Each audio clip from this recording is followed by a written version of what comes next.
안녕하세요. 토토방방입니다. 적중하신 가족방분들 모두 축하드립니다. 저희 가족방에서 모든 경기, 언어범 및 핸디캡, 최종 조합 공유해드리고 있습니다. 적중률 높은 가족방 입장은 고정 댓글에 있는 링크로 문의해 주시기 바랍니다. 12월 18일 해외 축구 5경기 분석 시작하겠습니다. 첫 번째로 파리 생제르맹 대 플리맹구 경기 알아보겠습니다. 파리 생제르맹은 포메이션은 4-3-3이며 전방 압박으로 상대의 첫 전진 패스를 끊으며 공격 흐름을 만든다. 곤살로 하무스는 박스 안에서 첫 터치로 각을 만들고 니어 포스트 침투로 마무리 타이밍을 앞당기는 타입이라 찬스 효율이 높다. 바르콜라는 측면에만 머무르지 않고 하프 스페이스로 안쪽 침투를 섞어 수비 라인을 흔들며 공간을 만든다. 파비안 루이스는 왼발로 템포를 조절하며 내에서 외로 다시 박스 앞으로 들어오는 전개를 반복해 공격 리듬을 유지한다. 전개가 막히는 구간에서도 중앙에서 무리하지 않고 측면으로 방향을 바꿔 압박 각을 지우는 선택이 빠르다. 박스 근처에서 프리킥이 쌓이기 시작하면 왼발킥의 정확도가 득점 기대값으로 바로 연결되는 구조다. 플라멩고는 포메이션은 4-2-3-1로 이선의 창의성과 측면 돌파의 공격 비중이 높다. 플라타와 에베르토는 개인 돌파로 찬스를 만들 수 있고 아라스카에타는 마지막 패스로 공격의 결을 살린다. 다만 수비 전환 시 최종 수비 라인과 미드필더 라인 사이 간격이 벌어지는 장면이 반복되며 이 공간이 열리면 실점 위험이 급격히 커진다. 이 경기는 이름값보다 수비 라인과 미드필더 사이 간격이 먼저 무너지는 쪽이 치명타를 맞는 경기다. 플라멩고는 수비 블록이 갈라지는 순간이 있고 파리 생제르맹은 바르콜라의 침투와 하무스의 박스 앞마무리로 그 틈을 바로 공략할 수 있다. 파비안 루이스의 전진 패스와 박스 주변 프리킥까지 더해지면 득점 루트는 더 넓어진다. 플라멩고도 한두 번의 찬스는 만들 수 있지만 전환 상황에서 간격이 다시 벌어질 가능성이 높다. 결국 주도권과 결정력 모두 홈팀 쪽이 더 안정적이다. 파리 생제르맹 승리를 추천합니다. 두 번째로 맨체스터 시티 대 브렌트포드 경기 알아보겠습니다. 맨시티는 4-3-3 기반으로 볼 점유를 고정하고 측면 패턴으로 박스 진입각을 만드는 팀이다. 홀란드는 박스 안에서 첫 터치와 슈팅 전환이 빠르고 크로스 타이밍에 맞춘 포지셔닝으로 수비를 무너뜨린다. 도쿠는 1대1에서 속도 변화가 날카로워 고립 구간이 만들어지면 혼자서도 찬스를 완성한다. 니코 곤살레스는 중원에서 템포를 낮추며 전개 방향을 정리하고 전환 타이밍을 앞당긴다. 측면에서 윙포워드와 풀백이 원투로 하프 스페이스를 파고들면 풀백이 접힐수록 안쪽이 열리고 따라붙으면 바깥이 열리는 선택지 붕괴가 걸린다. 이 패턴을 한쪽에서 반복한 뒤 반대 전환으로 도쿠를 살리면 수비는 균형을 잃는다. 브렌트퍼드는 4-2-3-1로 내려선 뒤 직선적인 전진을 노리지만 측면 수비에서 하프 스페이스 침투에 흔들리는 약점이 있다. 샤드의 스피드는 위협적이나 라인이 눌리면 전진 패스의 질이 떨어지고 공격이 단선화된다. 이 경기는 맨시티가 측면 하프 스페이스를 얼마나 자주 열어내느냐가 관건이다. 측면 원투로 수비를 흔든 뒤 반대 전환으로 도쿠를 고립시키는 구조는 브렌트퍼드 수비에 가장 까다롭다. 내려앉아 버텨도 컷백과 크로스 한 번에 홀란드의 마무리가 살아난다. 초반에 균열이 생기면 공간은 더 커진다. 맨시티 승리를 추천합니다. 핸디, 언어범 및 최종 조합 픽 받아보실 수 있는 가족방 입장 방법 알려드리겠습니다. 첫 번째로 영상 하단의 댓글을 클릭해주세요. 두 번째로 댓글에 가족방 링크를 클릭해주세요. 마지막으로 채팅 참여하기 누르신 후 메시지 주시고 답장 기다려주시면 가족방 입장 도움드리도록 하겠습니다. 그럼 분석 이어가 보도록 하겠습니다. 세 번째로 페예노르트 대 헤렌벤 경기 알아보겠습니다. 홈팀 페예노르트는 4-2-3-1을 기반으로 전방과 이선 간격을 촘촘히 유지하며 파이널 서드 점유를 길게 가져가는 팀이다.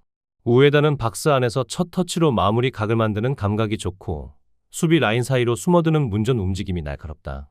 하지 무사는 측면에서 속도를 올려 1대1을 깨고 들어가며 컷인 이후 슈팅 각을 스스로 만든다. 팀버는 중앙에 머무르지 않고 하프 스페이스로 대각선 침투를 가져가며 포백에게 바깥 대응과 중앙 유지 사이 선택을 강요한다. 이 과정에서 수비 시선이 흔들리면 우에다는 박스 안에서 한 발 먼저 빠져나와 마지막 패스를 받아먹을 준비를 끝낸다. 하지 무사가 측면에서 수비를 묶어두면 팀버의 침투 타이밍은 더 또렷해지고 컷백 패스 레인도 넓어진다. 결국 페예노르트는 하프 스페이스 침투와 컷백 조합으로 박스 안을 흔드는 전개가 가장 강력하다. 원정팀 헤렌벤은 4-2-3-1로 맞서지만 하프 스페이스 관리가 흔들릴 때 수비 조직이 급격히 무너지는 약점이 있다. 메르벨트 탈압박이 풀리지 않으면 벤테 고립 시간이 길어지며 버티는 구간이 가장 큰 부담이 된다. 이 경기는 페예노르트가 하프 스페이스를 먼저 찢어 놓을 수 있느냐가 핵심이다. 팀버의 메잘라 대각선 침투가 시작되면 헤렌벤 포백은 시선이 바깥으로 쏠리고 박스 안쪽 우에다에게 패스 각이 열린다.